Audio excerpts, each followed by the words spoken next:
गुरुर्ब्रह्मा गुरुर्विष्णुः गुरुर्देवो महेश्वरः गुरुः साक्षात् परब्रह्म तस्मै श्री गुरवे नमः।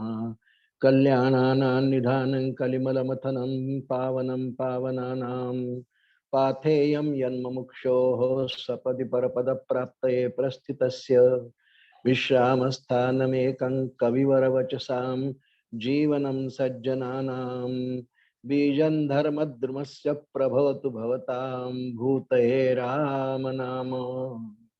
मनोजवं मारुततुल्यवेगं जितेन्द्रियं बुद्धिमतां वरिष्ठं वातात्मजं वानरयूथमुख्यं श्रीरामदूतं शरणं प्रपद्ये। राजाधिराज प्रभु रामचंद्र भगवान की जय। महारुद्र हनुमान की जय। अनंत कोटि ब्रह्मांड नायक राजाधिराज सच्चिदानंद सद्गुरु श्री ब्रह्म चैतन्य रामानंद प्रहलाद महाराज की जय। जय जय रघुवीर समर्थ। परमपूजनीय सद्गुरूंच्या असीम कृपेने रामनवमीच्या या पवित्र उत्सवामध्ये मर्यादा पुरुषोत्तम प्रभू श्रीराम यांच्या चरित्राचा आपण अभ्यास करतो आहोत वाल्मिकी रामायणाच्या आधारे। मागच्या पुष्पामध्ये आपण असं पाहिलं, बालकांडाची कथा आपली सुरू आहे। बालकांड बरंच मोठं आहे, 119 सर्गांचं आहे आणि बालकांडामध्ये आपण आहोत। राजा दशरथाने निर्णय केला प्रभू रामचंद्रांच्या विवाहानंतर, चारही बंधूंचा विवाह संपन्न झाला, अयोध्येत आले आणि राजा दशरथाने आता विचार केला की राम आता हळूहळू मोठा होत आहे, तारुण्यात आलेला आहे, विवाह झालेला आहे, तर आपण आता राज्याचा त्याग करून रामाला सिंहासन द्यावं असा विचार करून आपल्या सगळ्या मंत्र्यांचा वशिष्ठांचा सल्ला घेऊन तो निर्णय झाला पक्का। रामाला राज्याभिषेक ठरला। प्रभू रामांना बोलावण्यात आलं, सुमंतांनी आणलं त्यांना आणि राजा दशरथाने आपला निर्णय सांगितला की रामा, मी आता वृद्ध होत चाललो आहे आणि तुझा एकंदर सदाचार नीती हे सगळं वागणं पाहून, जनतेचं तुझ्यावर असलेलं प्रेमही पाहून, तुझा स्वभाव आचरण पाहून मी तुला ज्येष्ठ पुत्रही आहेस, तुला युवराजपदी सिंहासनावर बसवण्याचं ठरवलं आहे। लवकरात लवकर तू बैस, पुष्य नक्षत्र आहे उद्या, त्या पुष्य नक्षत्रावर तू सिंहासनावर बैस, अयोध्येचा राजा हो असं दशरथाने सांगितलं। रामांनी पिताश्रींना वंदन केलं आणि गेले। त्यानंतर वशिष्ठांकडून विधिवत दीक्षा घेतली। हो, सिंहासनावर बसायचं आहे, काही साधा समारंभ नाही आहे, अयोध्येचं सिंहासन आहे, राजा म्हणून निर्माण केलेली नगरी आहे।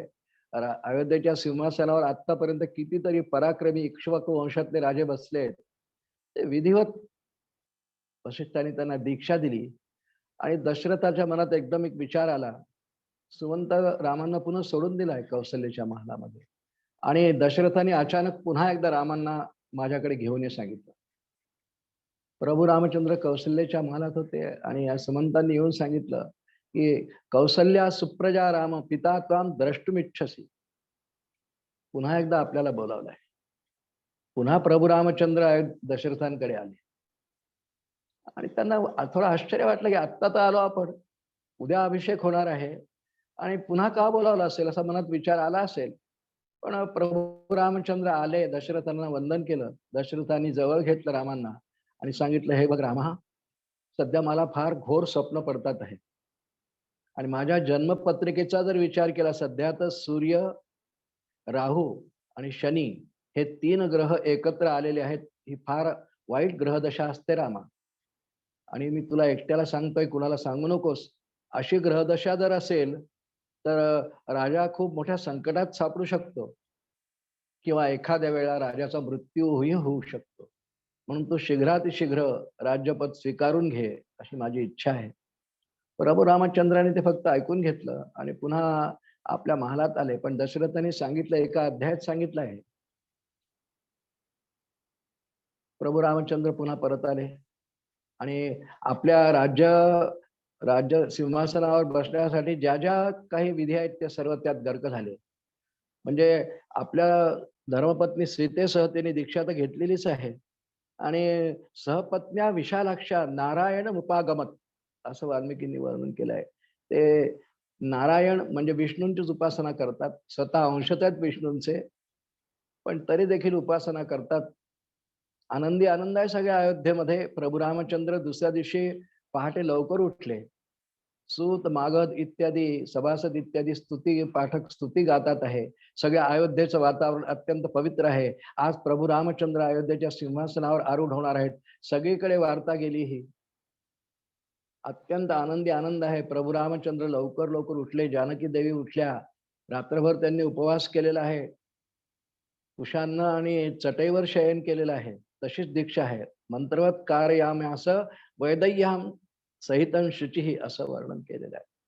आनंदी आनंदाचा प्रसंग आहे. सगळी तयारी होते आहे. सप्तसागरांचं जल, सप्त नद्यांचं जल आणण्यात आलेलं आहे. सुमंत जो आहे प्रधान, त्यांनी लक्षपूर्वक सगळी तयारी करून घेतली राज्याभिषेकाची. पहाट झाली. प्रभू रामचंद्र उठले. मंगलवाद्यांनी अयोध्यात दुमदुमून गेली. आज रामांना अभिषेक होतो आहे. किती आनंदाचा प्रसंग असेल आपण कल्पना करा. सगळ्या अयोध्येत एक उत्साहाचं, आनंदाचं, संतोषाचं वातावरण आहे की राम आता सिंहासनावर बसणार आहेत. आणि प्रभू रामचंद्रांनी आपलं सगळं अन्निक इत्यादी केलं. संध्या तर्पण विधी वगैरे केले आणि आता आनंदात जाऊन सिंहासनाचे सगळे विधी पार पाडायचे आहेत. कैकेयीच्या महालात मात्र वेगळीच गडबड सुरू आहे. कैकेयीची दासी आहे, मंथरा तिचं नाव आहे. ही कैकेय देशातूनच कैकेयी सोबतच विवाह बरोबर झालेली आहे. आणि ती कैकेयीच्या महालात आली आणि कैकेयीच्या महालामध्ये तिने वरती सज्जावर जाऊन असं पाहिलं दृश्य की सगळ्या अयोध्येत तिला अजून काही माहिती नाहीये. वर्दळ आहे लोकांची, काहीतरी तयारी सुरू आहे, मंगलवाद्य वाजतात आहे, लोकांनी केळीचे खांब उभारले आहेत. तिने कैकेयीला विचारलं, कैकेयी हे काय सुरू आहे खाली? अरे कैकेयी म्हणते, अगं तुला नाही माहिती का, आज माझ्या रामाला राज्याभिषेक होणार आहे.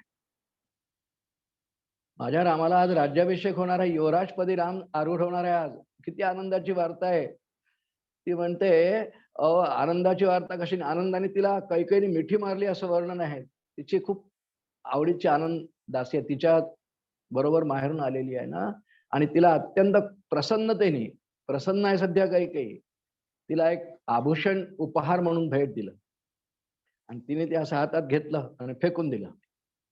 कैकेयी म्हणते, अगं तू हे काय करतेस? तुला हे आभूषण, एवढा आनंदाचा प्रसंग? ती म्हणे, कशाचा आनंदाचा प्रसंग? मला तर अशुभ वाटतंय हे.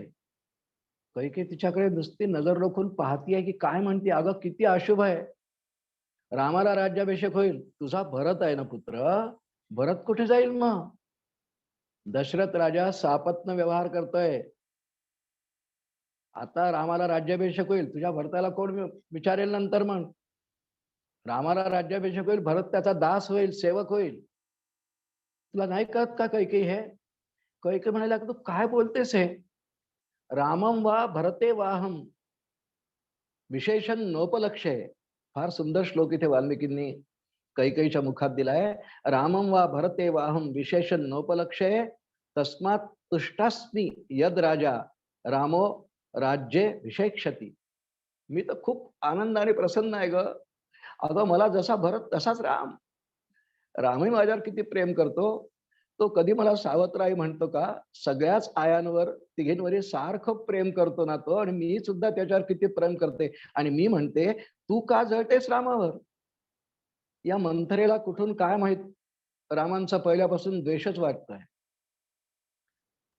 तिला एक सवय असायची, प्रभू रामचंद्र त्यांच्या महालात आहेत, ही दासी आहे ना कैकेयीची, हे काही झाड पाणी वगैरे करायची आणि केर नेऊन रामांच्या महालात त्याच्या अंगावर टाकायची.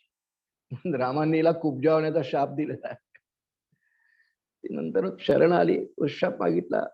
प्रभू राम म्हणाले, तुझ्या या कर्माचं तर तुला फळ कुब्जा झाली हे मिळालं, पण तुला खरंच पश्चाताप झालाय ना, पुढच्या अवतारामध्ये तुझं एक कुब्जा पण मी नाहीसं करेन. आणि हे कुब्जा पण भगवंतांनी पुढच्या अवतारामध्ये ते दूर केलाय. हो, कृष्ण कथेमध्ये याचा उल्लेख आहे भागवतामध्ये. ही खूप कैकेयी म्हणते, तू का जळतेस रामावर? जसा मला राम, रामे वा भरते वाहम, मी राम आणि भरत यात असा वेगळा फरक करतच नाही. दोन्ही माझेच मुलं आहेत. तू का जळतेस? ती म्हणे, अगं जळायचं सारखंच कारण आहे. राजा दशरथ अत्यंत पक्षपाती आहे. तुला कळत नाही आहे. तू नीट विचार कर. तू नीट विचार कर, उद्या राम जर राजा झाला ना तर भरताला कोण विचारणार आहे?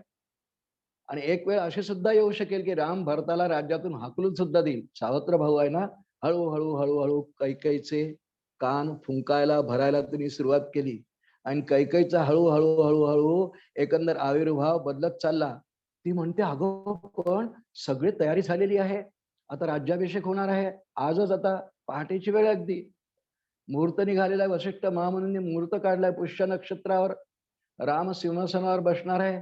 आता काय होऊ शकतं ग? ती म्हणते, अगं होऊ शकतं, तू फक्त मनात आण. कसं शक्य आहे ग मंथरे हे? ती म्हणते, आठव थोडस, मी तुला सांगते तू करू शकतेस हे, आठव थोडस. काही वर्षांपूर्वी जुना प्रसंग तुला सांगते, घडलेला तुझ्या जीवनातला. तुला महाराजांनी 2 वर दिलेत. प्रसंग कसा आठवतो? वैजयंत नावाचं नगर, दंडकारण्यामध्ये, तिथे देवांचा आणि असुरांचा संग्राम झाला. देवांचं सामर्थ्य थोडं कमी पडायला लागलं आणि इंद्राला माहिती आहे की परमप्रतापी राजा दशरथ अयोध्येचा राजा आहे, श्रेष्ठ धनुर्धर आहे, सगळ्या शस्त्रास्त्रांनी संपन्न आहे, योद्धा आहे, पराक्रमी आहे. त्यांनी दशरथाला आपल्या मदतीसाठी बोलावलं आणि तू पण सोबत गेलीस, आठवतं का तुला? ती म्हणजे हो आठवतं ग.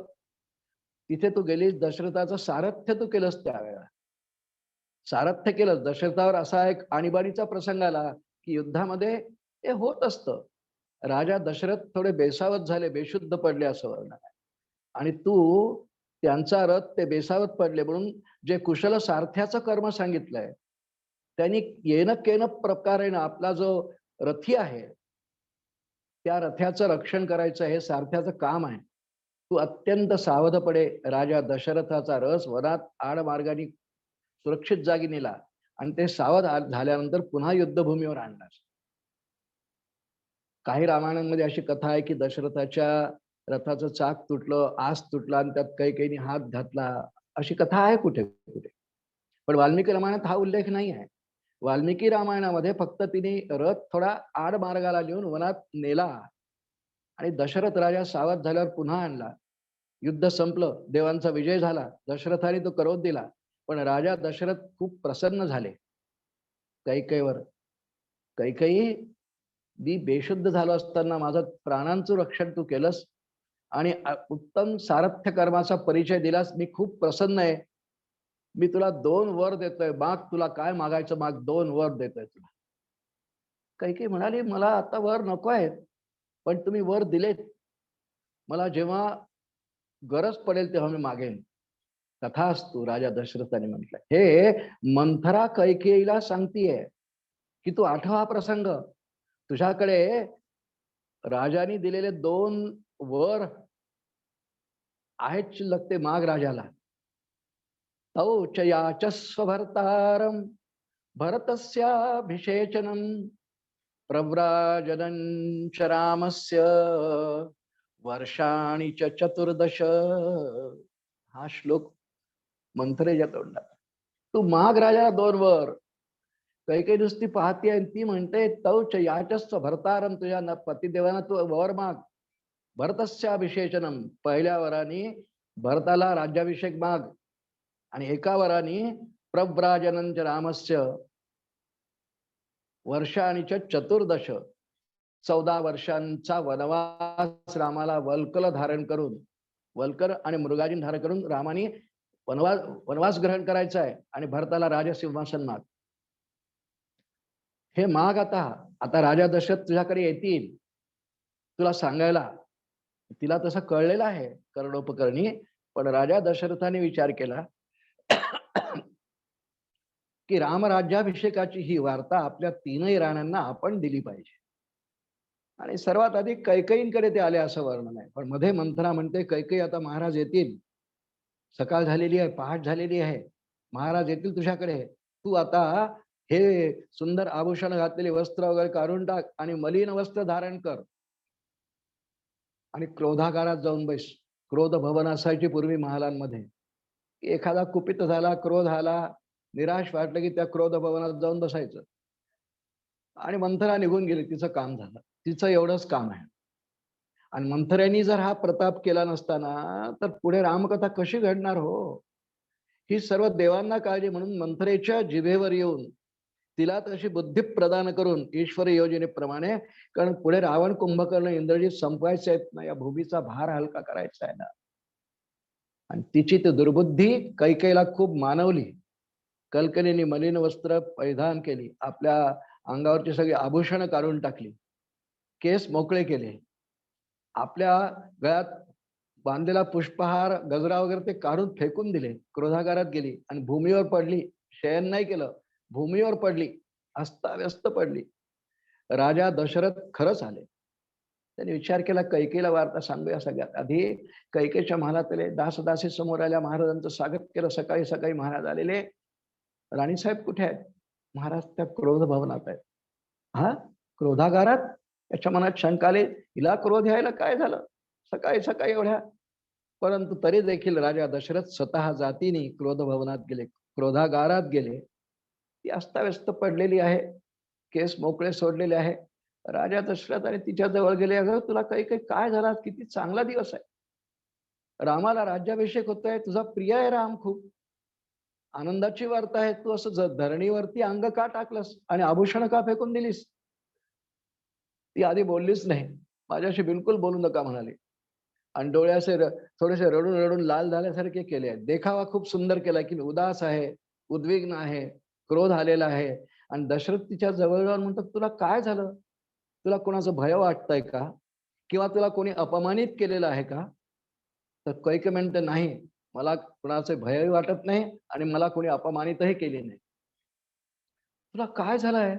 रामराज्याभिषेकाच्या दिवशी हे काय तुझं वागणं आहे? ती म्हणते, महाराज मी यासाठी कुपित झालेले आहे की फार वर्षांपूर्वी आपण मला 2 वर दिले होते.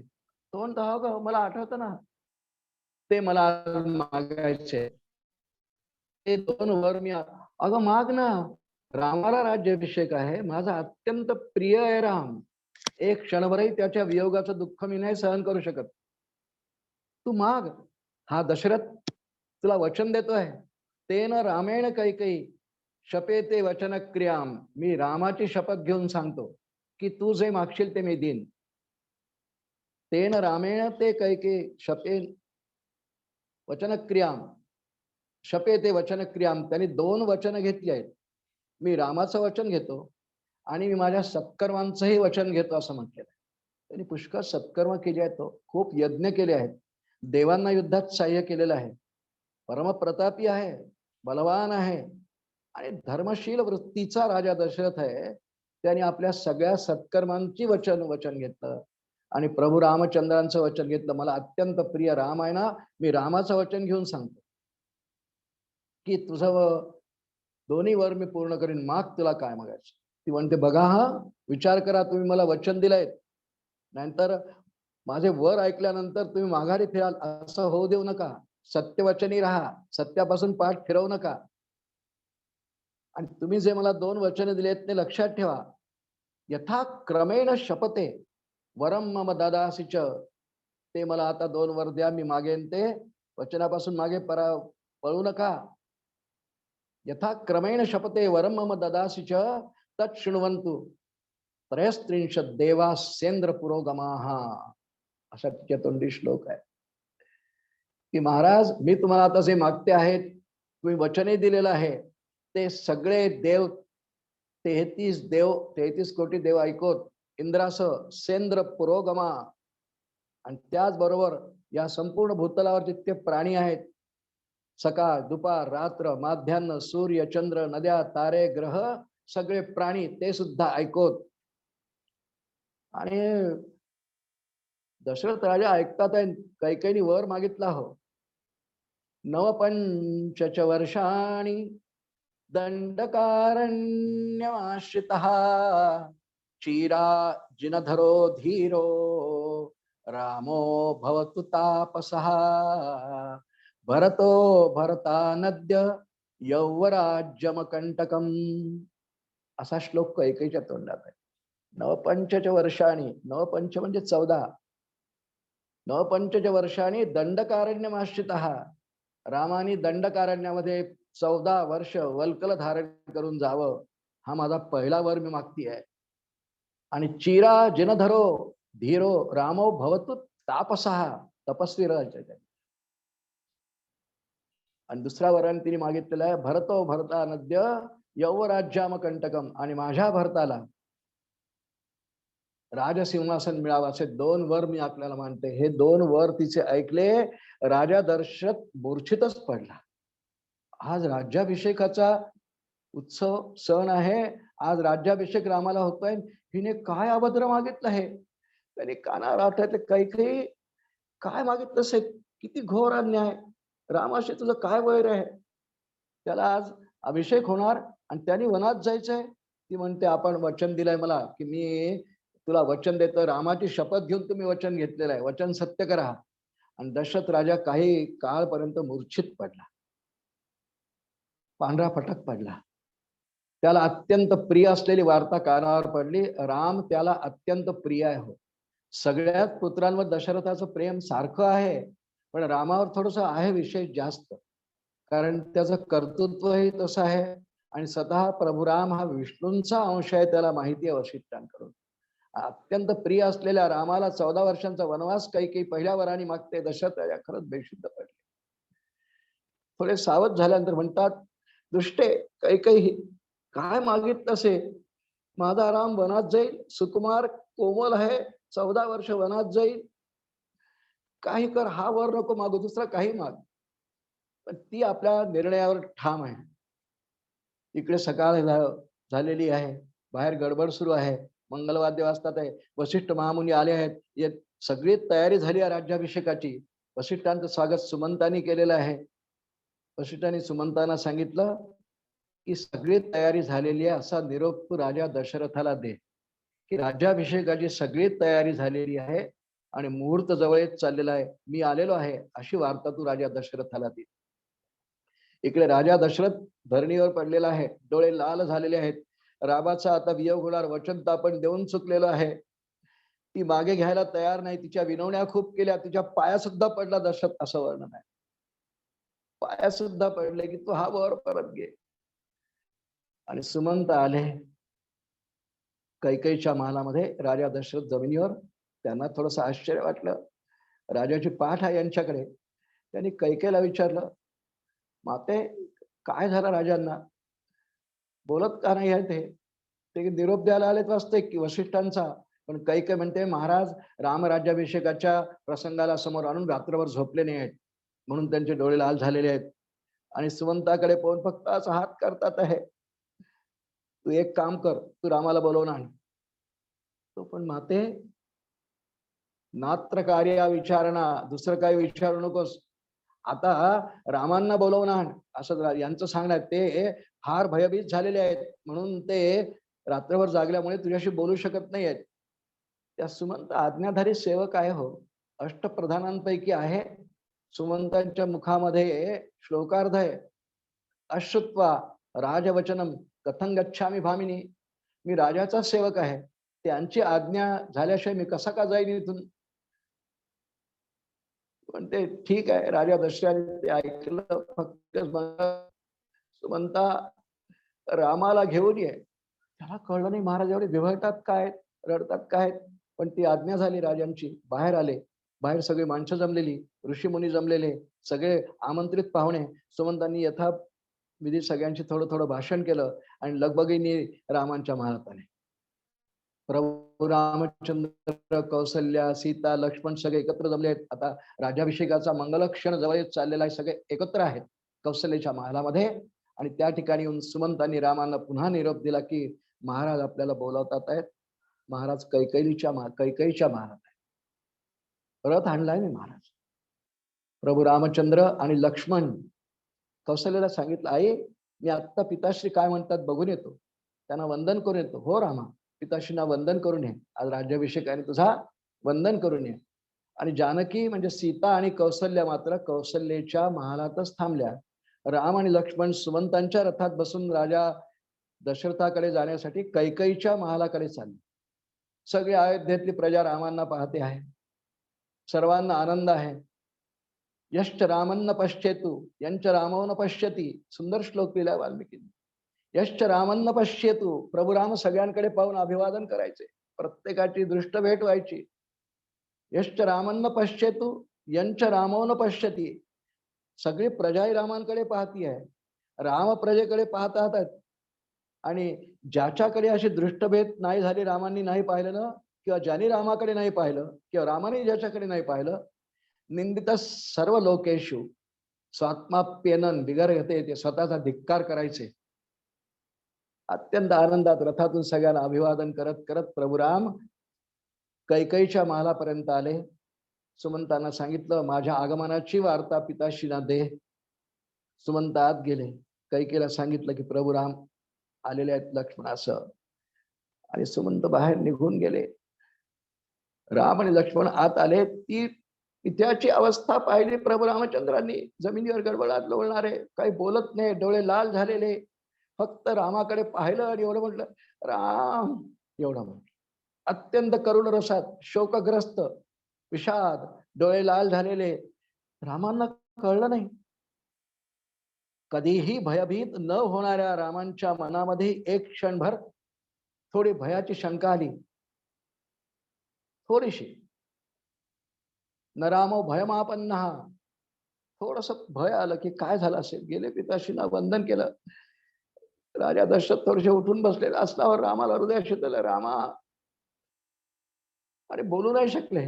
कैके म्हणते, रामा, त्यांना तुला काही सांगायचं आहे, पण तू त्यांना अत्यंत प्रिय आहेस ना, आणि वार्ता अत्यंत अप्रिय अशी तुला सांगायची आहे. तुला न आवडणारी, कदाचित आवडणार नाही, पण त्यांना ती सांगायची इच्छा होत नाहीये, कारण वार्ता अप्रिय आहे. भगवान राम म्हणतात, काय झालं माते असं रात्रभरामध्ये? आज पिताश्री माझ्याकडे पाहत नाही आहेत.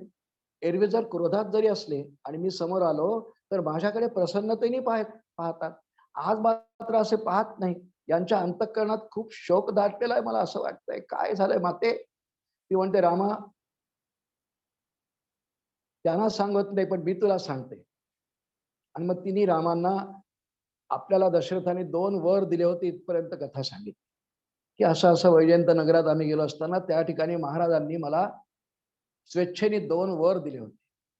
मग माते, आणि ते मी आज मागितले. आणि ते ऐकून त्यांना वाईट वाटलं.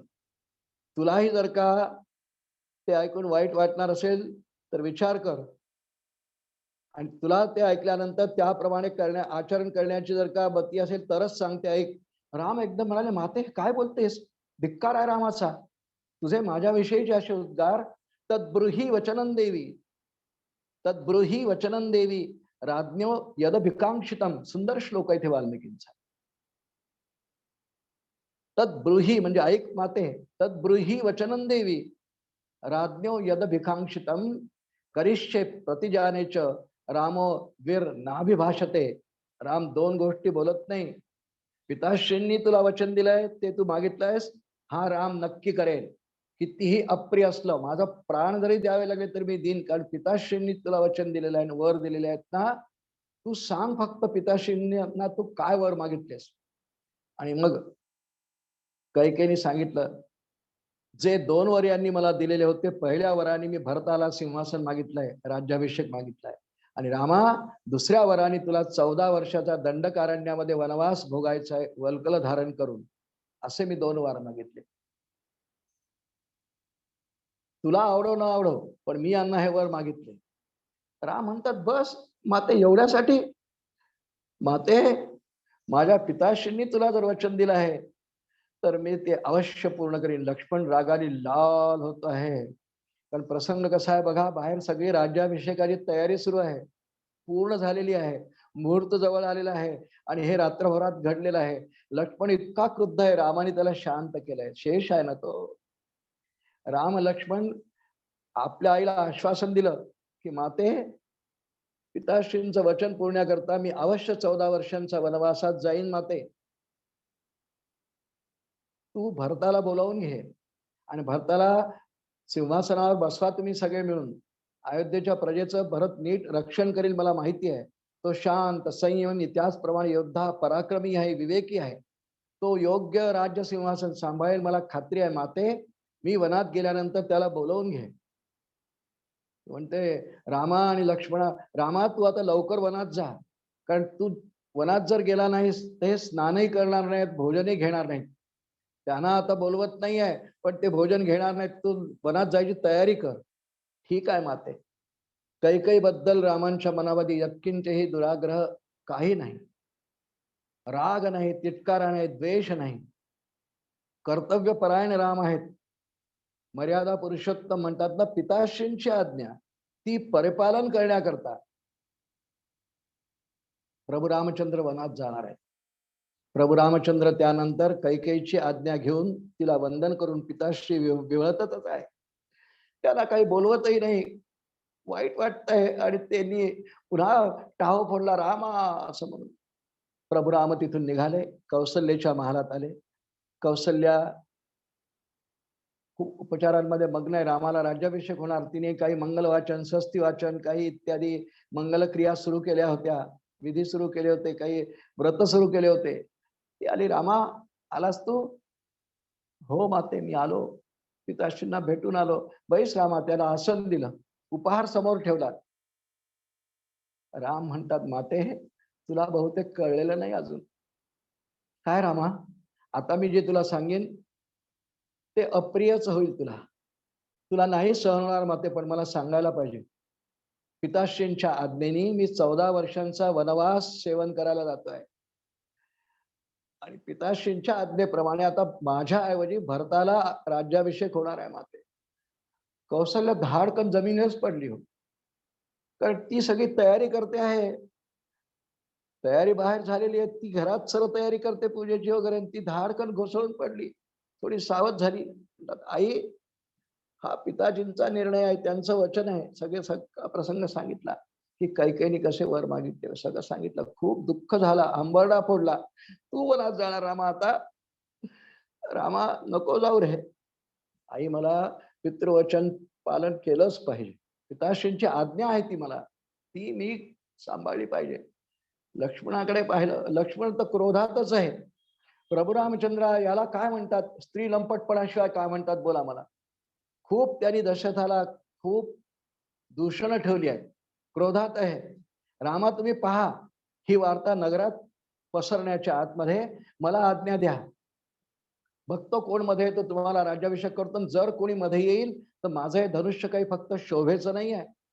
आज सगळ्या अयोध्यापुरीतल्या सगळ्यांचा मी सामना करीन. जर कोणी विरोध करील तर, भरत जरी आला त्याचा विरोध करीन, कोणीही विरोध केला तरी करीन. तुम्ही सिंहासनावर बसा रामा, ही वार्ता नगरात पसरायच्या आत तुम्ही अभिषेक करूनच घ्या.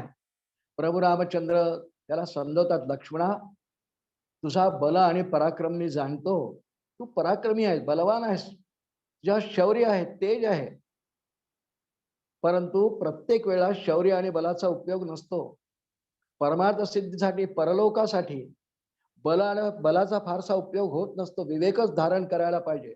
आणि ह्या ठिकाणी विवेकाची गोष्ट ही आहे. कौशल्यकडे पाहून राम बोलतात, रामांनी कौशल्याला एक इतका सुंदर श्लोक लिहिलेला वाल्मिकीने लिहिला आहे. ती रडती आहे, माते आता शोक न करता मला वनात जाण्याची आज्ञा दे. म्हणते, रामा तू वनात गेला की माझे प्राण जातील रे. मी कशी जिवंत राहू तुझ्याशिवाय? मी राहू शकत नाही. तू एक काम कर, मला पण वनात घेऊन चल. प्रभू रामचंद्राने तिला सांगितलं, नाही माते, पिताश्रींची आज्ञा फक्त मला आहे दंडकारण्यात जायची. आणि मी पिताश्रींची आज्ञा पालन करण्यापलीकडे दुसरा धर्मच माझ्यासाठी नाही आहे. नैहतो धर्मचरणम किंचिदस्ति महत्तरम यथा पितरे शुश्रूषा तस्य वा वचनक्रियाम, असा श्लोक रामांच्या तोंडी कौशल्याला सांगतात. आई नैहतो धर्मचरणम, याशिवाय दुसरं धर्माचरणच नाही. माझ्या पिताश्रींनी कैकेयी मातेला दिलेले जे वर आहेत त्याची पूर्तता करणं माझी जबाबदारी आहे. कारण पिताश्रींनी तिला वचन दिलंय आधी की मी तुला वचन देतो, माझी शपथ घेऊन वचन दिलेलं आहे. म्हणून नयतो धर्मचरणम किंचिदस्ति महत्तरम यथा पितरे शुश्रूषा तस्य वा वचनक्रिया, मी ते करणारच आई. खूप सांत्वन केलं. आणि आई आता विनाकारण शोक आणि दुःख करण्यापेक्षा तू मला वनवासात जाण्यासाठी जे जे काय आवश्यक विधी आहेत ते हळूहळू कळायला लाग, मी तर वनात जाणार. अजून जानकीला माहिती नाही आहे. आणि कौशल्याच्या महालामधून प्रभू रामचंद्र जानकीच्या महालात गेले. ती तयारीत आहे हो आता. राज्याभिषेक व्हायचा आहे, ती तयारीत आहे. या पूर्ण अध्यायात रामाने तिला फक्त सांगितले, तिच्या तोंडी एकही श्लोक आता या सर्गामध्ये नाही. राम जानकीकडे आले, सीते, आणि तिला सांगितलं, पिताश्रींची आज्ञा म्हणून मला 14 वर्षांच्या वनवासात जायचंय. आणि ती बोलली या अध्यायात काही नाही, पण तिला खूप वाईट वाटलं, दुःख झालं. आणि ती एकसारखी रडती आहे, अरे राज्याभिषेकाचा क्षण जवळ आला, हे काय विघ्न आलं आता. आणि खूप रामांनी सांत्वन तिचं या अध्यायात केलं, तिला पतिव्रता धर्म समजावून सांगितलंय. सीते, अहम त्वाम अनुगच्छामि, मी जातोय वनात, पण तू इथेच राहायचंय. तू सासू सासऱ्यांची सेवा कर, तुझे दीर आहेत सगळे, पुत्राप्रमाणे त्यांच्याकडे प्रेम कर, प्रजेवर प्रेम कर. 14 वर्षांचा वनवास संपून लवकरात लवकरच येईनच अयोध्येमध्ये, तोपर्यंत तुला मात्र अयोध्येच राहायचं. ती विलाप करायला लागली आणि म्हणते, मी काय तुमच्या मागे एकटी राहणार, जेथे राघव तेथे सीता, असं गदिमाने सुंदर पद दिलं. तिने सुद्धा रामांना सांगितलं, मला पतिव्रता धर्म पूर्ण माहिती आहे रामा, माझ्या आईवडिलांनी मला शिकवलंय सगळं हे. पतीशिवाय पतिव्रतेने राहू नये. 14 वर्षांचा वनवास तुम्हाला झाला आहे म्हणजे मलाही जाणं क्रमप्राप्त आहे. मी येईन तुमच्या बरोबर. तुम्ही म्हणाल वनामध्ये कंदमुळं खावी लागतात, मी खाईन. ब्रह्मचर्यांचं पालन करीन. तुम्ही पायी चाललात, मी पण पायीच चालीन. तुम्ही अनवाणी चाललात, मी पण अनवाणी चालेन. तुम्ही वल्कल धारण करणार, मी पण वल्कल धारण करेन. खूप प्रकारे प्रभू रामांनी तिला समजावून सांगण्याचा प्रयत्न केला. तिने सुद्धा खूप रामांची वाद नाही घातला, आपलं मनोगत सांगितलं की मला येणं कसं क्रमप्राप्त आहे, मला आलंच पाहिजे, मी पतिव्रत आहे. माझ्या आतापर्यंतच्या आचरणावरून 13-14 वर्षांना अयोध्येत झालेले आहेत. मी किती प्रकारची उत्तम पतिव्रत आहे तुम्हाला माहिती आहे, किती व्रत मी केलेली आहेत. आणि म्हणून माझ्या पतिव्रता या व्रताला बाधा येऊ नये म्हणून मला तुमच्या बरोबर येणं क्रमप्राप्त आहे. त्यानंतर प्रभू रामांनी तिला वनाचं काही भय दाखवायचा प्रयत्न केला. जानकी, तू माझ्या समवेत वनात येऊ म्हणतेस, पण वनामध्ये फार भय असतं ग. हिंस्र प्राणी असतात. झोपायला वृक्षांच्या पानांवरती शयन करावं लागेल, भूमिशयन करावं लागेल, कंदमुळं खावे लागतील. वनवासी माणसाला तपस्वी जीवन मला जगायचं, 3 वेळा स्नान करावं लागतं, ते करावं लागेल. खूप भयाचं वातावरण असतं, काळ रात्र असते, पाऊस ऊन वारा अखंड पडतील, निवासाची सोय नाही, झाडाखाली कुठेतरी आसरा घ्यावा लागेल, कित्येक रात्री जागा राहावं लागेल. कधी कधी वनामध्ये कंदफळ न मिळाली तर उपाशी सुद्धा राहावं लागेल. असं खूप तिला एका सर्गात सांगितलंय. ती म्हणाली, मी तरी येणार, जे आपण स्वीकारणार तेच मी स्वीकारणार. आपण ज्या वृत्तीने राहणार त्याच वृत्तीने मी वनामध्ये राहणार. मी आपली सहधर्मचारिणी पतिव्रता स्त्री आहे, मी आपल्या सोबत येणार. मला यायला ना का म्हणताय? माझं आतापर्यंत आचरण पाहून मला आपण सोबत न्यायलाच पाहिजे असा माझा आग्रह पण आहे. प्रभू रामचंद्र तिच्यावर शेवटी प्रसन्न झाले. जानकी, तुझ्या तू ये माझ्या बरोबर. आणि रामांनी तिला अनुमती दिल्यावर तिला आनंद वाटला. इकडे राज्याभिषेक नाही, दुःख आहे. वनात जायचं पतींबरोबर याचा आनंद आहे. लक्ष्मण समोर आला, त्यांनी पाय धरले रामांचे. मी तुमच्या समोर येणार रामा, मी तुमच्या सोबतच येणार, कारण प्राण इवा परहा असं वाल्मिकीने वर्णन केलंय ना. मी तुमच्या समोर नाही राहू शकत, तुमची सेवा करण्याकरता मला वनात यायचं, सगळी सेवा करीन. आहारिष्यामि ते नित्यम फुलानिच फलानिच मुलानिच, मी तुमच्यासाठी फळं फुलं कंद आणत जाईन, तुमच्या उपहाराची व्यवस्था मी करेन, तुमच्यासाठी पाणी आणत जाईन, तुमच्या समोर नेहमी धनुष्य घेऊन राहीन, तुमचं रक्षणही करीन, तुमची सगळी सेवा 14 वर्ष मी करीन, मला तुम्ही अनुमती द्या. भगवान त्याला म्हणतात, अरे तू जर आलास तर इथे पिताश्रींकडे कोण पाहिल? भरताला राज्य सांभाळण्यामध्ये मदत कोण करेल? तू पराक्रमी आहे, शूर आहे, भरताला मदत कर. इथे अयोध्येत सिंहासन काही सामान्य सिंहासन नाही आहे. सगळ्या पृथ्वीचे राजे अयोध्येच्या सिंहासनाकडे एका वेगळ्या भूमिकेतून पाहतात. म्हणून भरत राजा झाल्यानंतर त्याला सहाय्य करण्याकरता तुला इथेच राहायला पाहिजे. नाही रामा, मी आपल्या बरोबरच येणार, मी एक क्षणभरही आपल्या वाचून राहू शकत नाही. आणि रामांनाही अंतःकरणातून माहिती आहे की मी सुद्धा लक्ष्मणाशिवाय एक क्षणही जीवित राहू शकत. शेवटी प्रभू रामांनी लक्ष्मणालाही सोबत येण्याची परवानगी दिली. ह्याप्रमाणे कैकेयीने जरी फक्त प्रभू रामांना वनवासात जाण्याची आज्ञा म्हणजे पिताश्रींनी दिलेली आहे, तिने तो वर मागितला आहे, पण सीता आणि लक्ष्मण स्वेच्छेने एक पातिव्रत्य धर्माचा स्वीकार करून आणि एक बंधुप्रेम आणि बंधू सेवेचा स्वीकार करून हे दोघेही वनात आता जायला निघाले. प्रभू राम म्हणतात, ठीक आहे लक्ष्मणा, तू माझा बैठचर प्राणच आहेस, ठीक आहे, ये तू माझ्यासोबत, तुझ्या आईला सांगून ये. आणि त्याचबरोबर तू आता सगळ्यात आधी वशिष्ठ महामुनींकडे जा. आपल्याला घाई करायला पाहिजे, लवकरात लवकर वनात गेलं पाहिजे आपल्याला. आजच राज्याभिषेकाच्या दिवशीच, काय भाग्य आहे नाही, ज्या मुहूर्तावर प्रभू रामांना राज्याभिषेक होणार आहे त्या मुहूर्तावर अयोध्येच्या बाहेर पडतात. चैत्र महिना आहे, चैत्र महिन्यात अभिषेक राज्याभिषेक होता. लगबग कर आता लक्ष्मणा, तू वशिष्ठ महामुनींकडे जा, कारण राजा जनकाने मला विवाहामध्ये काही उपहार भेट म्हणून त्यांना वरुणाने दिलेले 2 धनुष्य, 2 अक्षय भाते, कवच आणि एक खड्ग दिलं होतं उपहार म्हणून, आंदण म्हणावं तर. तेव्हा आपली वय कमी असल्यामुळे त्यांनी ते वशिष्ठ महामुनींकडे ठेवले आहेत. आपण वनवासी म्हणून जातो आहोत, पण आपल्या सोबत आपल्या रक्षणासाठी हिंस्र शापद आहेत, निशाचर आहेत, यांच्यापासून रक्षणासाठी धनुष्य बाण अत्यंत आवश्यक आहे. आणि ते जनकाने दिलेले फार प्रभावी अस्त्र आहेत सगळे. अक्षय भाता पण आहे, ती सगळी घेऊन ये. मग लक्ष्मण वशिष्ठांकडे गेले, ती सगळी शस्त्रास्त्र गोळा केली, 2 भाते, 2 धनुष्य, अक्षय भाते आहेत, ही सगळे त्यांनी तिकडनं आणली, तयारी होली. आणि आता प्रभू रामचंद्र या सगळ्या तयारीप्रमाणे सुमंतांनी रथ आणलेला आहे. पुन्हा एकदा आता कौशल्याची समजूत झाली, सीतेची समजूत झाली, लक्ष्मणाला आणि सीतेला बरोबर न्यायचं ठरवलं. आणि आता प्रभू रामचंद्र पुन्हा एकदा राजा दशरथाला प्रणाम करण्याकरता रथात बसून कैकेयीच्या महालाकडे आले. सूचना दे आम्ही आल्याची. मधल्या काळामध्ये जानकीला राम म्हणतात, जानकी आपण वनात चाललो आहे ना, वनात जाण्यापूर्वी अयोध्येत 14 वर्ष आपण राहणार नाही आहे, त्यामुळं आपल्या उपयोगाच्या सगळ्या वस्तू तू दान कर. एक पूर्ण सर्ग रामांनी काय काय दान केलं याविषयी आहे.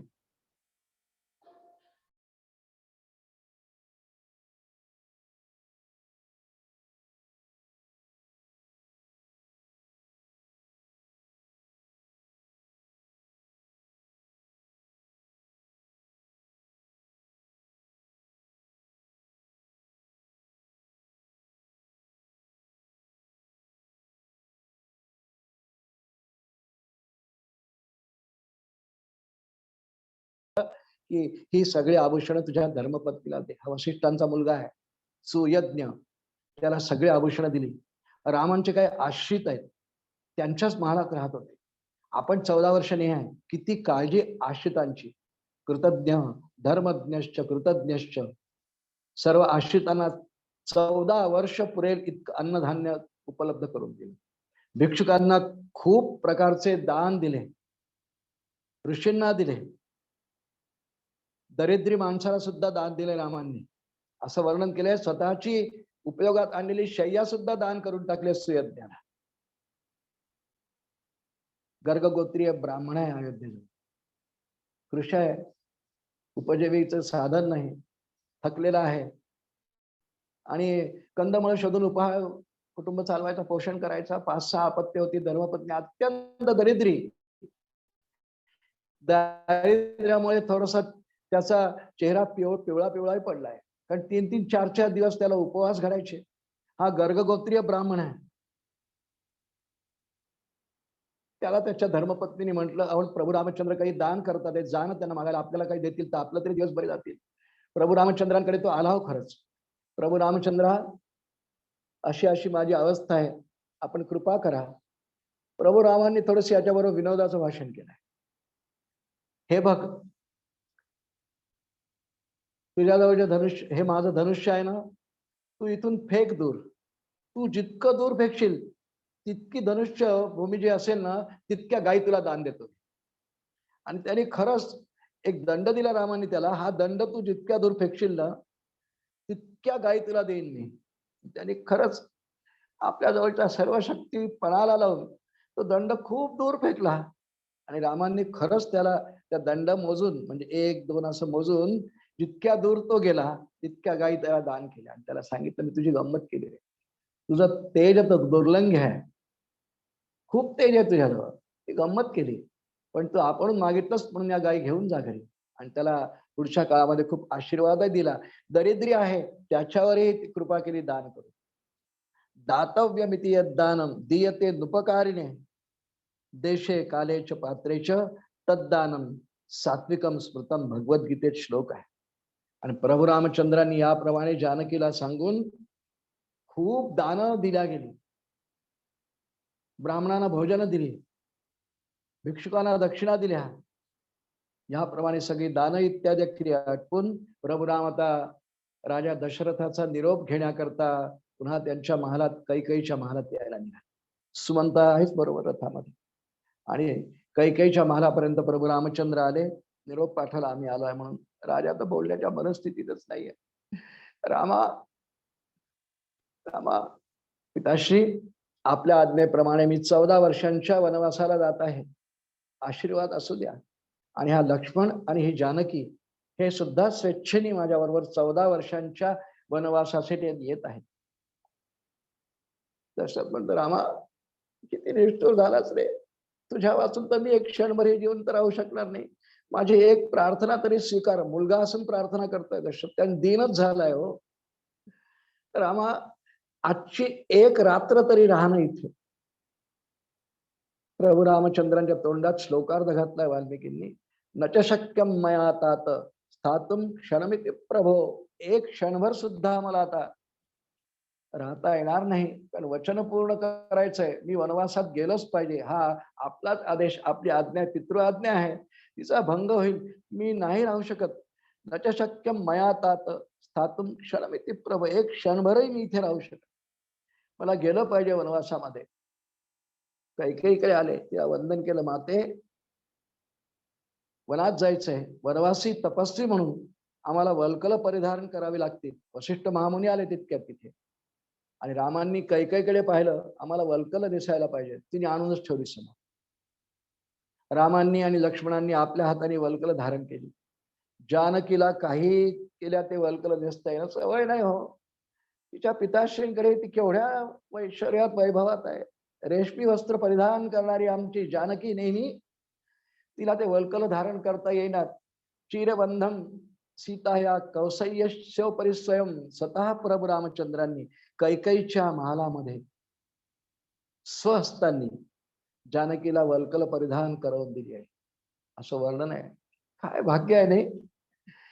ज्या क्षणाला त्यांना राज्य सिंहासन मिळायचं त्या क्षणाला आपल्या धर्मपत्नीला वल्कल नेसवतात आहे, पण रेशमी वस्त्रावरून नेसवली, असं वर्णन आहे. वसिष्ठांना खूप राग आला. ते पाहिलं, कैकेयीला खूप फटकारलंय. ह्या प्रसंगी वसिष्ठ महामुनींनी कैकेयीला फार फटकारलंय. किती दुष्ट आहेस तू, आणि जानकीनी वल्कल नेसावी असं काही तुझ्या वरामध्ये नव्हतं, तिला का आणून दिलीस? ती नुसती खाली पाहते, तिच्या मनात वेगळ्याच भावना आहेत. पण तिघांनीही वल्कल परिधान केली. सगळ्या अयोध्येत वार्ता गेली की प्रभू रामांना आज राज्याभिषेक नव्हता, ते वनगमन करतात आहे. ही वार्ता वाऱ्यासारखी सगळे पसरली हो. सगळी जनता शोकाकुल झाली की ज्या प्रभू रामांना आता सिंहासनावर बसायचं पाहायचं सोडून वल्कल धारण करून राम येतात आहे. राजा दशरथाच्या महालातून प्रभू राम आले. सुमंतांनी रथ तयारच ठेवलेला आहे. प्रभू रामचंद्र, लक्ष्मण आणि सीता तिघही रथात बसले. आणि सगळ्या अयोध्येच्या प्रजेने निर्णय केला की राम जाणार ना वनात, आम्ही पण नाही राहणार. सगळी प्रजा मागे चालायला लागली. कुणाच्याही घरी त्या दिवशी स्वयंपाक, अन्न झालं पिकलं नाही, शिजलं नाही. अग्निहोत्राचा सुद्धा कोणी त्या दिवशी केला नाही. अग्नीच नाही पेटला हो. गायींनी वासराला दूध नाही पाजले असं वर्णन आहे. हत्तींनी पण चारा नाही खाल्लाय. सगळीकडे शोक कळा.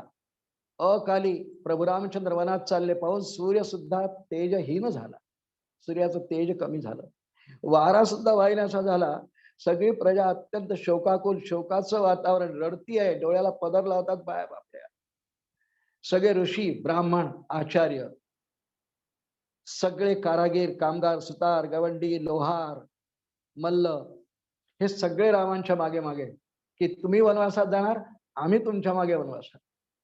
प्रभू रामचंद्र मनात विचार करतात, ही काय पंचायत आली, सगळी प्रजाच चालली आहे. इकडे दशरथ कैकेयीच्या महालात कैकेयीला म्हणतात, बघ कैकेयी, राम चाललाय वनात, सगळी प्रजा, सगळे पशु पक्षी त्याच्या मागे मागे चालले, तू राहा एकटी आता इथे. मी तर एक क्षणभरही रामा वाचून राहणार नाही, माझा प्राणत्यागच होईल. मग भरताला खुशाल सिंहासनावर बसव, पण कोणीही प्रजा असणार नाही, प्रजाहीन अशा या राज्याचा तो शासक होईल. किती तुला कसं वाटेल काही सगळं वर्णन तिला सांगतात आहे. ती पण पाहती आहे की राम रथात बसले, अयोध्येची सगळी प्रजा रथाच्या मागे उभी आहे. आणि शेवटी प्रभू रामचंद्रांनी पिताश्रींचा निरोप तर घेतलाच आहे. कौसल्या सुमित्रा खूप रडतात आहे. लक्ष्मण रथात बसले. सुमित्रा पण आईच आहे ना लक्ष्मणाची. तिने लक्ष्मणाला एक सल्ला दिलाय रथात बसताना, रामम दशरथम विद्धी माम विद्धी कौसल्यात प्रजा. तू रामालाच दशरथ मान, आणि जी हे जनकात्मजा म्हणजे सीता आहे, माम विद्धी जनकात्मजाम, सीतेला, मी तुझी आई आहे ना, सीतेला आई मान, रामांना वडील मान. ती आपल्या मुलाला शिकवते, काय आई आहे बघा. ते सुमित्रा काही साधारण पात्र नाही आहे वाल्मिकी रामायणामध्ये. रामम दशरथम विद्धी, ते तर मान. अयोध्या मटम विद्धी, अटवी म्हणजे वन, अरण्य. अयोध्या मटवीम विद्धी गच्छतात यथा सुखम, सुखाने जा. रामाला वडील मान, सीतेला आई मान, आणि वनालाच अयोध्या मान, आणि गच्छतात यथा सुखम. अगदी रथात लक्ष्मण बसताना सुमित्रेने केलेला उपदेश, सल्ला आहे त्याला. काय तिचं हृदय असेल कल्पना करा.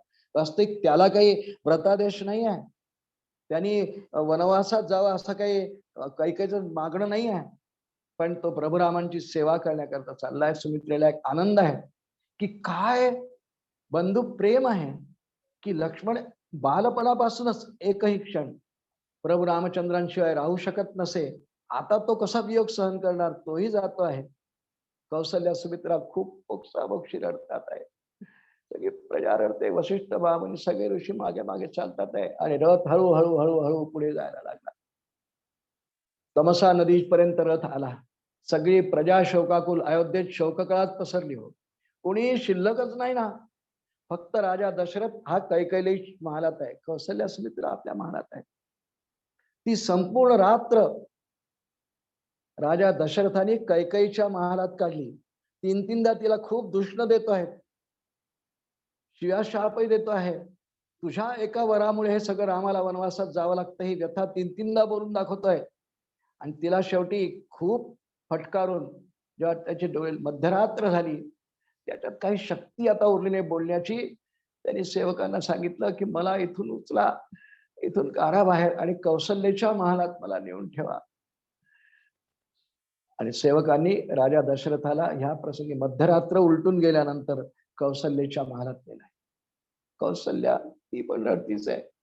महाराज, दोघं सुद्धा रडतात आहे. महाराज, कसा वर दिला तुम्ही कैकेयीला, काय इतके तिच्या अधीन झालेत. अगं मी काय करू, आधी वर दिलेले होते, मला सुचलं नाही, मी इतका अभागी, मला वेळेवर कोणाचा सल्ला घ्यावा असंही वाटलं नाही. वशिष्ठ, वामदेव, जाबाली यांनाही बोलून सल्ला घेतला नाही की काय करू, हे धर्मसंकट कसं निभावू, नाही विचारलं. मीच महापापी आहे. ती स्वतःला खूप कोसायला लागली. माझा राम गेला वनामध्ये. एक वेळ राम राहिला असता इथे, भरताला राज्याभिषेकही झाला असता, तरी राम राज्यातून भिकारी जरी झाला असता, आणि अयोध्येच्या रस्त्यावरून त्यांनी भिक्षा जरी मागितली असती, तरी सुद्धा मला रोज त्याला पाहता तर आलं असतं. इतके उद्गार तिच्या मुखात आहेत. मला असं वाटतं महाराज की मीच पूर्वजन्मांमध्ये खूप मोठी काही पाप केली असतील, असं मला वाटतं महाराज. असे खूप विलाप करतात आहे.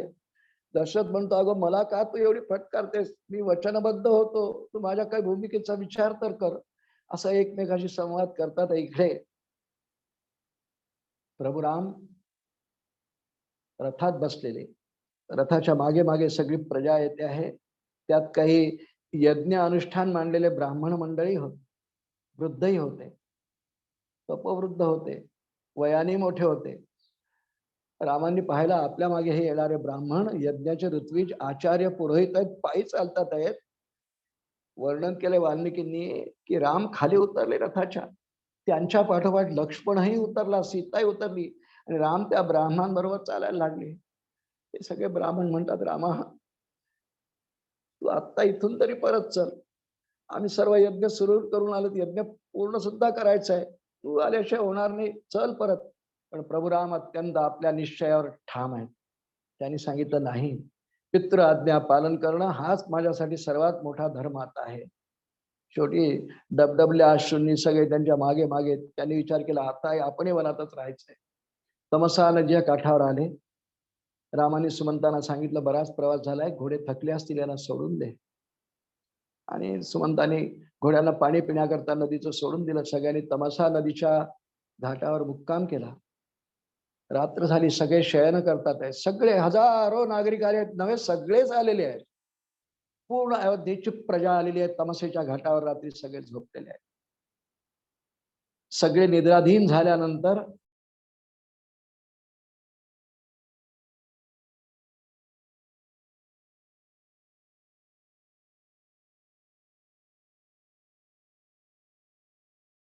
ही अयोध्येची प्रजा उद्या सकाळी जागी होईल. त्यांना जाग यायच्या आतमध्ये आपण इथून निघालं पाहिजे. पण सुमंता तू एक काम कर, आपण दक्षिण दिशेकडे चाललो आहोत, पण थोडा वेळ ही सगळी माणसं उठायच्या प्रातःकाली एकदम लवकर उठून तू रथ थोडा उत्तर दिशेकडे तोंड कर. आम्ही त्यात बसलेलो असू, रथ उत्तर दिशेकडे ने, थोडासा दूरही ने आणि मग फिरवून पुन्हा आपल्याला आता पुढे गंगा पार करून वगैरे जायचं आहे. पण ही सगळी प्रजा नको, यांनी घरी गेलेलं बरं, कारण वनवासाचा आदेश फक्त व्रतादेश माझ्यासाठी आहे. यांना भूल देण्यासाठी फक्त आपण हे करणार आहोत. आणि त्याप्रमाणे प्रभू रामांनी तशी भूल दिली. त्यांनी तो उत्तर दिशेकडे रथाचं तोंड केलं. काही वेळ तो पुढे नेला आणि नंतर फिरवून आणून परत दक्षिणेकडे वेगाने निघून गेले. सकाळ झाली, सगळी प्रजा उठली, सगळे प्रजाजन जागे झाले तमसेच्या काठावर आणि पाहता ते रथ नाही, रथांच्या चाकांच्या खुणा पाहिल्या. त्या खुणांच्या मागे मागे मागे मागे जायला लागले. वनात खूप ठिकाणी गेले, सापडले नाही. खूप रडायला लागले. आधीच ते खूप शोकग्रस्त अंतःकरणाचे अजून विलाप करायला लागले आणि अत्यंत निराश होऊन सगळी अयोध्येची प्रजा अयोध्येकडे परत आली रिकाम्या हाताने. अयोध्येच्या जवळ आले आणि ऋषींच्या मुखामध्ये वाल्मिकींनी श्लोकार्थ घातलाय, एषा रामेण नगरी रहिता नाती शोभते. काय अयोध्येला शोभा आता, रामच नाही. तद्वनम भवती राष्ट्रम यत्र रामो निवस्यती. ते गाव राम नाही, राम नाही, ती कशाच भूमी आली. एषा रामेण नगरी रहिता नाती शोभते.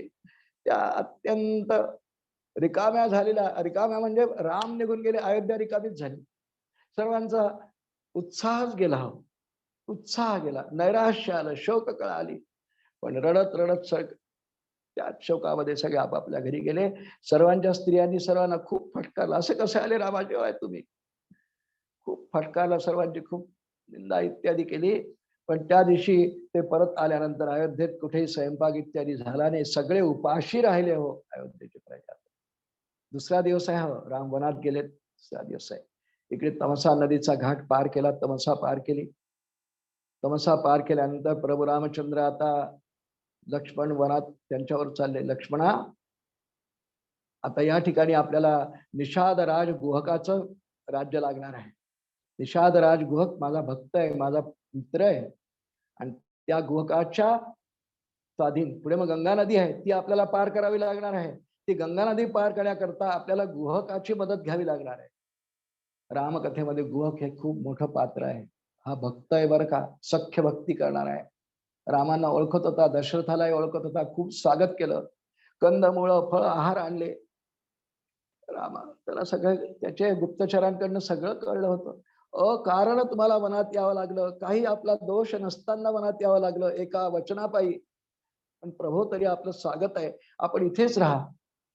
निषादराज गुहक साम्राज्याचा राजाच आहे, त्या मोठं साम्राज्य आहे गुहक निषादांचं. भिल्ल, निषाद म्हणजे भिल्ल, खूप साम्राज्य, खूप सेवेकरी आहेत, सगळे शूरवीर आहेत, त्यांचे शस्त्रास्त्रांनी सज्ज आहेत. रामा तू राहा इथे 14 वर्ष, मी सगळी काळजी घेईन तुझी. प्रभू रामचंद्र हसले, नाही रे, मी वनवासी म्हणून राहायचंय, तपस्वी म्हणून राहायचंय, व्रत घेतलेलं आहे, मला इथे राहता येणार नाही फार काळपर्यंत. त्यांनी कंदमुळे दिली, घ्या प्रभू, मी नाही घेऊ शकत. इतर कुणीही दिलेली वस्तू मी व्रताचा एक भाग म्हणून घेऊ नाही शकत. स्नानासाठी काही पाणी वगैरे आणलं नाही, हे सुद्धा मला चालणार नाही. उद्धृतम मे स्वयंतोयम व्रतादेशं करिष्यती, मला माझ्या स्नानाचं पाणी मीच, एक तर नदी असेल तर नदीतून, विहीर असेल तर विहिरीतून मी काढायचंय, तेही चालणार नाही. तू एक काम कर, तू आणलंस तर सगळं हे, तू मनोभावाने मला सगळे फळ अर्पण केलीस ना, मला मिळाली रे. पण हे दशरथाच्या रथाचे घोडे आहेत, या अश्वांवरती दशरथाचं फार प्रेम आहे. तू यांची नीट काळजी घे, तू या घोड्यांचं नीट दाणा पाणी केलंस ना, तर मी प्रसन्न होईल तुझ्यावर. कारण राजा दशरथाला अत्यंत प्रिय असलेले अश्व आहेत या माझ्या रथाला लावलेले. त्यांनी त्याप्रमाणे केलं. त्या चौघांची, राम लक्ष्मण जानकी सुमंत आहे अजून, त्या सर्वांच्या राहण्याची सोय केली. आणि प्रभू रामचंद्र त्या दिवशी फक्त लक्ष्मणेन तदानीतम पीतम वारी महात्मना, असं वर्णन वाल्मिकींनी केलंय. अयोध्येतून निघाल्यापासून ही दुसरी रात्र आहे, प्रभू रामांनी फक्त पाणी पिऊन 2 रात्री घातल्या आहेत. लक्ष्मणेनं तदानीतम, लक्ष्मणाने आणलेलं, पीतम वारी, वारी म्हणजे पाणी, वारी महात्मा, फक्त पाणी प्राशन केलं. लक्ष्मणाच्या हातचं घ्यायचं, तो सेवेसाठी आलेला आहे, इतर कोणाच्या हातचं नाही घ्यायचं आहे. 14 वर्ष तेवढं पाणी पिऊन प्रभू रामचंद्र झोपले. राम आणि जानकी एका वृक्षाखाली, झाडांची पानं टाकली आहेत त्यांनी, गोवकांनी. फार मोठा भक्त आहे हो, याचं फार वेगळं चरित्र सुद्धा उपलब्ध आहे. रामांचा भक्त आहे, सख्य भक्ती, दास्य भक्ती करणार आहे, अखंड रामांची आठवण ठेवणार आहे. रामांचं आत्ताही स्वागत केलं, येताना पुन्हा केलंय. राम जानकी झोपले पर्णशय्येवरती, झाडांच्या पानांवरती. लक्ष्मण आणि गुहक सावधान जागे आहेत रात्र. लक्ष्मण आणि गुहक जागे आहेत. खूप दोघांमध्ये खूप चांगला संवाद आहे त्या रात्री. आणि त्यानंतर सकाळ झाली. प्रभू राम म्हणतात, गुहका आता आम्हाला इथून वनवासात जायचंय, वनवासी म्हणून यानंतर राहायचंय. इथपर्यंतचा अयोध्येचा भाग आहे. आता अयोध्येची मर्यादा म्हणजे कोसल देशाची मर्यादा इथे संपते, निषादराज गुहकाच्या प्रांतापर्यंत. कोसल देश प्रांत संपतो, म्हणून प्रभुरामांनी गुहकाला सांगितलं, आम्हाला आता पुढे जायचंय, पुढे गंगाई पार करावी लागणार आहे आणि आम्हाला वनवासी म्हणून राहायचंय. तू काही वडाच्या झाडांचा चीक घेऊन ये. आणि आता ह्या ठिकाणी गुहकाच्या इथे असताना, निषादराज गुहकाकडे असताना प्रभू राम लक्ष्मण या दोघांनी जटा बांधलेल्या आहेत. 14 वर्ष राम जटा बांधून राहिले. आणि पुढे हा जटाभार प्रभू रामांनी पुढे युद्धकांडाच्या शेवटी नंदीग्राम मध्ये भरताच्या साक्षीने उतरवला आहे. तोपर्यंत जटाधारी राम आहेत, आता व्रतस्थ जीवन जगणार आहेत, तपस्वी तापस्याचं जीवन जगणार आहेत. त्यांनी आणलं जटा वगैरे रामांनी बांधल्या आणि गोकाला सांगितलं, गोका आम्हाला एवढी गंगा पार करून दे. नकोस गंगे उर धरू ग, ते गाणं गदिमाने सुंदर लिहिलं आहे. श्रीरामांना पार करूया, जय गंगे जय भागीरथी, जय गंगे जय भागीरथी, जय जय राम दाशरथी, असं गदिमाने सुंदर पद दिलंय. आणि त्यांनी खरोखरच आपल्या सर्व परिवारासह रामाची आधी पूजा केली. दुसऱ्या दिवशी नावेची पूजा केली, रामांची पूजा केली. आणि त्यानंतर प्रभू रामचंद्र जानकीचा हात धरून त्या नावेत बसले. आणि ह्या ठिकाणी रामांनी सुमंताला आता सांगितलंय, इथपर्यंत सुमंत बरोबर आहे की सुमंता, याच्या पुढे मात्र आम्ही वनवासी म्हणून राहणार आहोत. अयोध्येची सीमा संपली. प्रभू रामचंद्र नावेत चढण्यापूर्वी आधी खाली थांबले. त्यांनी अयोध्येकडे पुन्हा एकदा पाहिलं, ज्या दिशेला अयोध्या आहे. काय मर्यादा आहे तो, वनवासात चालले म्हणजे परगावी चालले समजा ना, पण प्रभुरामांच्या मुखामध्ये त्यांनी काय केलं, काय आचरण केलं हे वाल्मिकीने एका श्लोकार्धात केलंय. अपृच्छे त्वाम पुरीश्रेष्ठे काकुत्स्थ परिपालिते. हे अयोध्ये काकुत्स्थ प्रभू रामचंद्रांच्या वंशामधला एक राजा आहे. पूर्वी काकुत्स्थ परिपालिते, पूर्वी बोललोय आपण की अयोध्येच्या राजसिंहासनावरती अत्यंत पराक्रमी असे खूप मोठे मोठे राजे बसलेले आहेत. रामांनी खाली वाकून त्या भूमीला जननी जन्मभूमीश्च स्वर्गादपि गरीयसी असं पुढे रामायणात श्लोक येणारच आहे. खाली वाकले, भूमीला वंदन केलं. कोसल देशातल्या अयोध्या प्रांत संपतोय आता, वंदन केलं. अपृच्छे म्हणजे तिची आज्ञा मागितली की मला आता वनात जायला आज्ञा द्या. अपृच्छेत्वाम परिश्रेष्ठे काकुत्स्थ परिपालिते. खाली वंदन केलं. त्यांचं पाहून लक्ष्मणाने केलं, जानकीने केलं. अयोध्येच्या दिशेला वंदन केलं, माता पित्यांना वंदन केलं, वशिष्ठ महामुनींचं स्मरण केलं आणि प्रभू रामचंद्र मग नावेत बसले. गंगा पार करून जायचं आहे आणि गंगा पार करून गेल्यानंतर भारद्वाजांचा आश्रम लागणार आहे. भरद्वाज मुनी वाटच पाहतात आहेत आणि प्रभू रामचंद्र आले भरद्वाजांच्या आश्रमात प्रयागला आणि त्या ठिकाणी भरद्वाजांनी स्वागत इत्यादी केलं. रामा, मला सगळं कळलंय की असा असा तुझ्यावर प्रसंग आलाय, मला कळलंय. त्यांनाही सगळ्या बातम्या कळतच होत्या. तू आलास, खूप आनंद वाटला, मी वाटच पाहत होतो. पण रामा, आता इथेच राहा 14 वर्ष. केला त्यांच्या, पण त्यांनाही उत्तर दिलं, नाही मुनिवर, मी आपल्या इथेही नाही राहू शकत. एक रात्र हवं तर राहीन फक्त.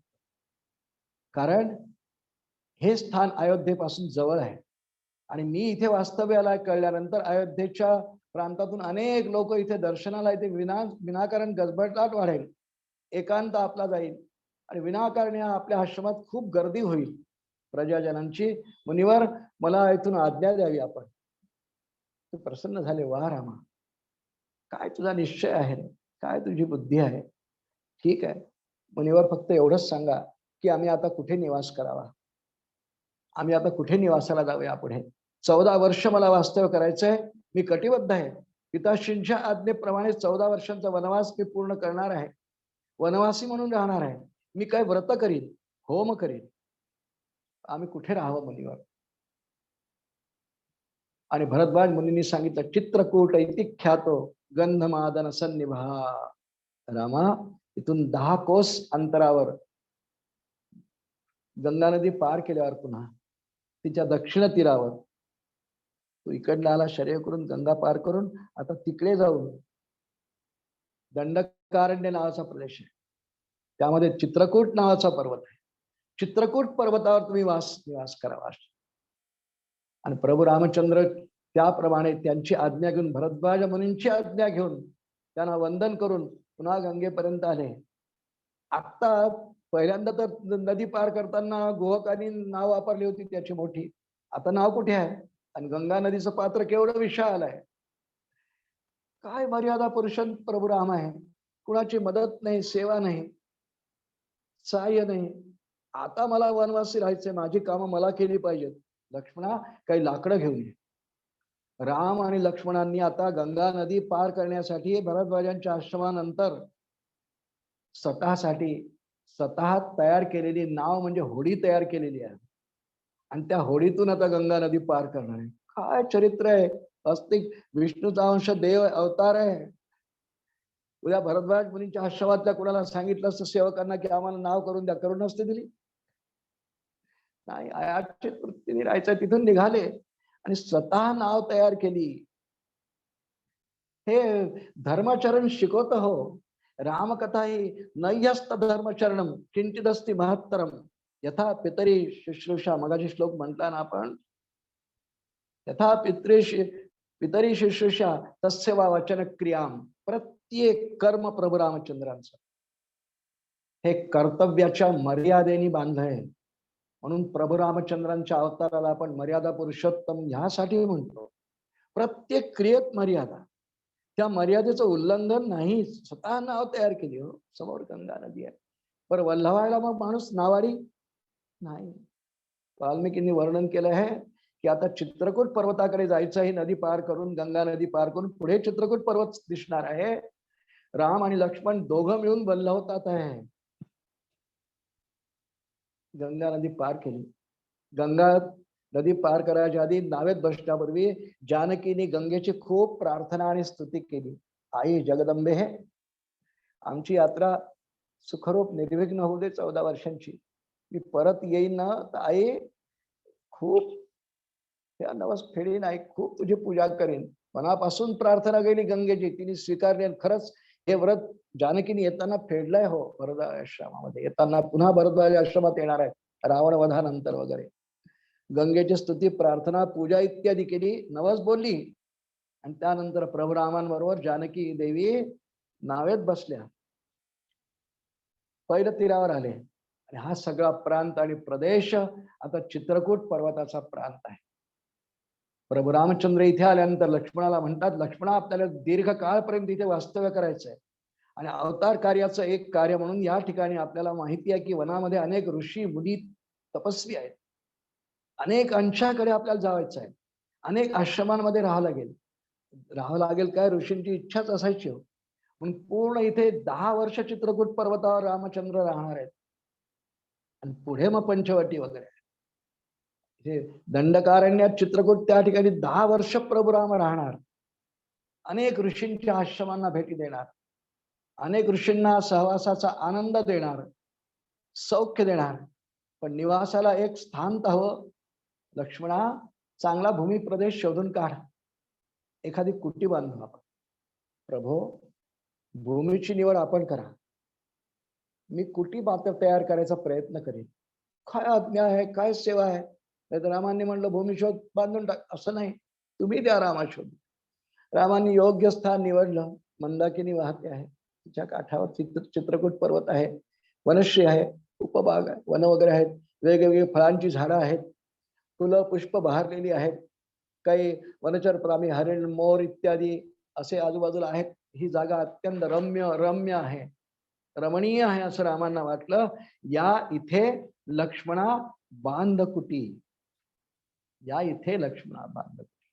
आणि लक्ष्मणांनी मग प्रभू रामांच्या आज्ञेप्रमाणे चित्रकूट पर्वतावर एक कुटी बांधली.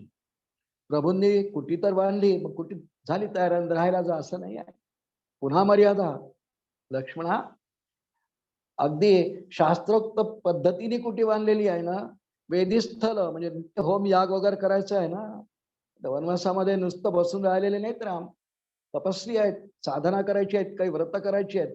वेदीस्थल आहे का नाही, म्हणजे बलिस्थान, आहुती देण्यासाठी हे सगळं नीट आहे की नाही. देवस्थापनेसाठी पीठ आहे का नाही, देवता स्थापनाचं पीठ वेगळं, बलीचं वेगळं. हे सगळं प्रभू रामचंद्रांनी करून घेतलं. आणि कर्तव्यम वास्तुशमनम सौमित्री चिरजीवी असं वाल्मिकींनी वर्णन केलं. आपल्याला वास्तुपूजा करायला पाहिजे. पहा, यांना येतं सगळंच आहे, कारण त्यांनी वैदिकाध्यायने रता हा वसिष्ठांकडे सगळं शिकलेले आहे हो.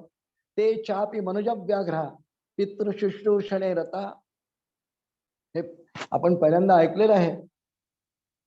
बालकांडाचा प्रारंभ होताना हे आपण वर्णन ऐकलेलं आहे की ते चापी मनुज व्याघ्रा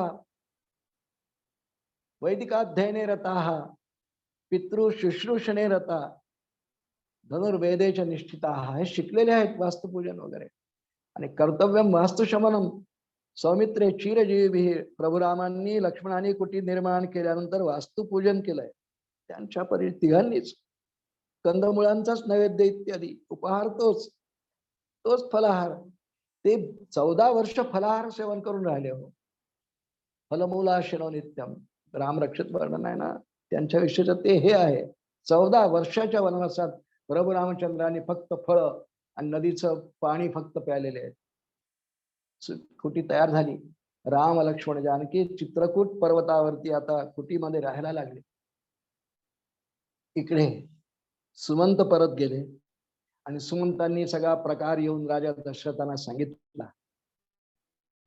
राजा दशरथ कौशल्याच्या महालात आहेत. कुठे सोडलं माझ्या रामाला, कुठे सोडलं माझ्या रामाला. लगेच चौकशी करतात आहेत. ते गंगा पार गेले, मला तिथून परत केला. गंगा पार गेले पुढे, भारद्वाज मुनींच्या आश्रमापर्यंत मी होतो पुढे, मग त्यांनी मला परत पाठवलं. यायची इच्छा नव्हती महाराज, पण त्यांची आज्ञा पालन करणं भाग होतं. हो, मला सगळा वृत्तांत सांग, इथून निघाल्यापासून काय काय झालं सगळं सांग. ही राजा दशरथाच्या जीवनात ती अखेरची रात्र आहे, 5वी रात्र आहे. राम वनवासात गेल्यानंतर राजा दशरथ 5 दिवस जीवित आहेत. सुमंतांनी डबडबल्या नेत्रांनी कौशल्येला आणि राजा दशरथाला रामाची सगळी कहाणी सांगितली, कुठपर्यंत राम कसे गेले. मला पण रामाबरोबर नेलं असतंच तर फार बरं झालं असतंच रे. व्याकुळ झाले आहे दशरथ. शेवटी सुमंत निघून गेले. दशरथाने एकच विचारलं, रामांनी सगळ्यात शेवटी माझ्यासाठी काय बोलला? पिताश्रींना माझं वंदन सांगा, एवढंच बोलले. माझी आई कौसल्या आणि माझे पिताश्री दशरथ महाराजांना आमचं वंदन सांगा. जानकी काय म्हणाले? त्या काही बोलल्या नाही महाराज. ती एकसारखी रडत होती आणि आपल्या पायांकडे स्वतःच्या पायांकडे पाहत होती महाराज. आणि लक्ष्मण तो फार चिडलेला होता महाराज, फार क्रुद्ध होता. तो माता ऋतू वैरणी हे जे वर्णन केलं गदिमांनी, तो क्रुद्ध आणि लाल झाला होता. आणि जा माझ्या पिताश्रीला निरोप सांगा की कोणतं रामाने अमंगल कार्य केलं म्हणून त्याला तुम्ही वनवासात पाठवलं, काय अपराध केला माझ्या रामाने म्हणून त्याला तुम्ही वनात पाठवलं, विचारा माझ्या पिताश्रीला हा जा, असा चिडलेला होता. मग रामाने त्यांना शांत केलं. दशरथाने सगळं ऐकलं. राम राम राम करून रडतोय. सुमंत हा वृत्तांत सांगून निघून गेले. राजा दशरथ कौशल्याच्या मांडीवर डोकं ठेवलाय. आणि राजा दशरथाने शेवटी कौशल्याच्याच महालामध्ये राम वनवासात गेल्यानंतर 5व्या दिवशी रात्री देह ठेवला आहे. मध्यरात्री दशरथाचं निर्याण झालेलं आहे. आणि त्यानंतर ही सगळी वार्ता मग पुढे सगळे अयोध्येत प्रसृत वगैरे झाली. आणि पुढचे सगळे आता विधी करण्यासाठी कारण दशरथाचा अंत झाला. वसिष्ठ महामुनी आले आणि सांगितलं, जोपर्यंत यांच्या सिंहासनावर कोणी आरूढ होत नाही, राम तर वनात गेले, तोपर्यंत यांच्या देहाला अग्नी देता येत नाही, चिताने जळता येत नाही. त्यामुळे हे प्रेत कढईत ठेवायला सांगितलं. वसिष्ठ वामदेव जावाली यांनी निर्णय केला की प्रेत कढईत ठेवा. आणि रामानंतर पुढचा उत्तराधिकारी भरतच आहे आणि तिने वरच मागितलाय त्याला राज्याभिषेक करायचा म्हणून. पण भरत सध्या नाही आहे अयोध्येत. तो त्याच्या मामांकडे गेलाय, युधाजित नावाच्या मामांकडे. ऐकलं आपण का? वसिष्ठांनी सांगितलं लगेच सुमंताला की ताबडतोब दूत पाठवा आणि भरताला त्याच्या मामांकडून ताबडतोब बोलावून आणा. पण दूतांना हे सांगा की त्याला तिथे सांगू नका की पिताश्रींचं निधन झालेलं. त्याप्रमाणे वेगाने 5 दूत गेले. भरताला सांगितले की महाराज आपल्याला आपलं बोलावलेलं आहे अयोध्येमध्ये ताबडतोब. भरताने आपल्या मामांचा निरोप घेतला, खूप आहेर इत्यादी दिले.